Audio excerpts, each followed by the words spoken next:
पवन तनय संकट हरन मंगल मूरति रूप, राम लखन सीता सहित हृदय बसहु सुर भूप।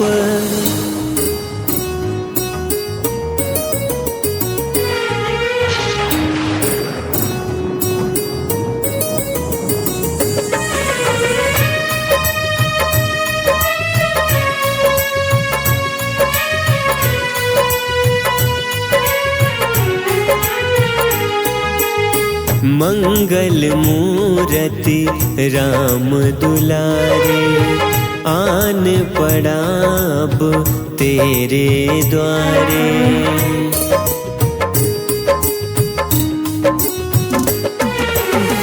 मंगल मूरति राम दुलारे, आन पड़ाब तेरे द्वारे। हे बजरंग बली हनुमान, हे महावीर करो कल्याण। हे महावीर करो कल्याण। मंगल मूरति राम दुलारे, आन पड़ाब तेरे द्वारे। हे बजरंग बली हनुमान, हे महावीर करो कल्याण। हे महावीर करो कल्याण।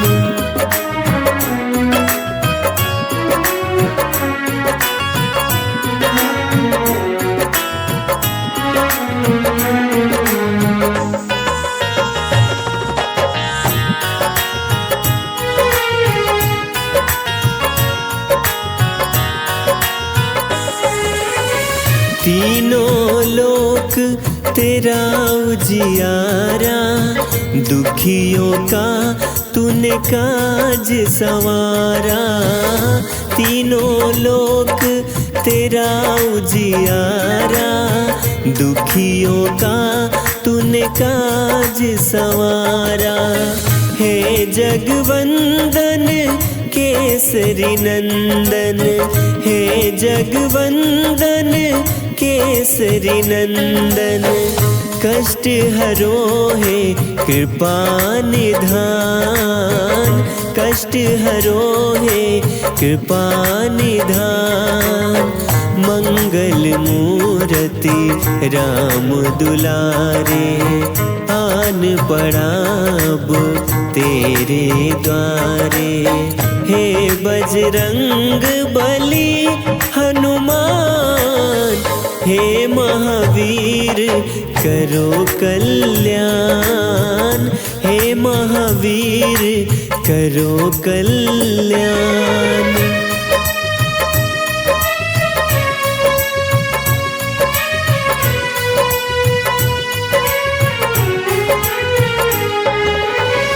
तेरे द्वारे जो भी आया, खाली नहीं कोई लौटाया।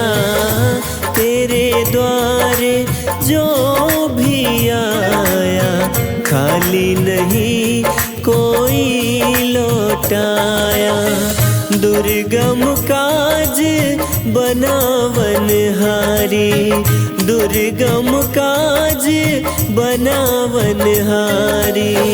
मंगलमय दीजो वरदान, मंगलमय दीजो वरदान। मंगल मूरति राम दुलारे, आन पड़ाब तेरे द्वारे। हे बजरंग बली हनुमान, हे महावीर करो कल्याण। हे महावीर करो कल्याण।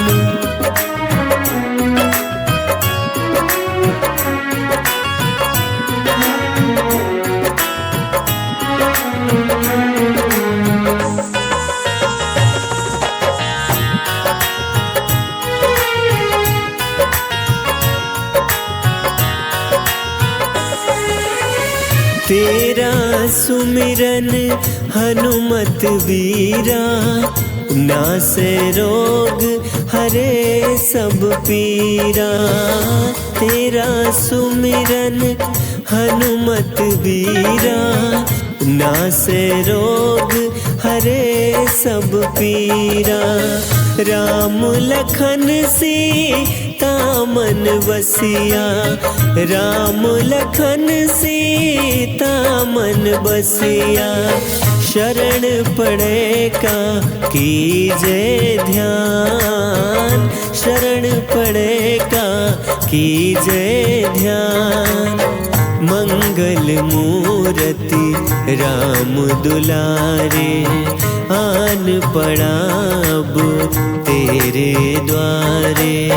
हे बजरंग बली हनुमान, हे महावीर करो कल्याण, हे महावीर करो कल्याण।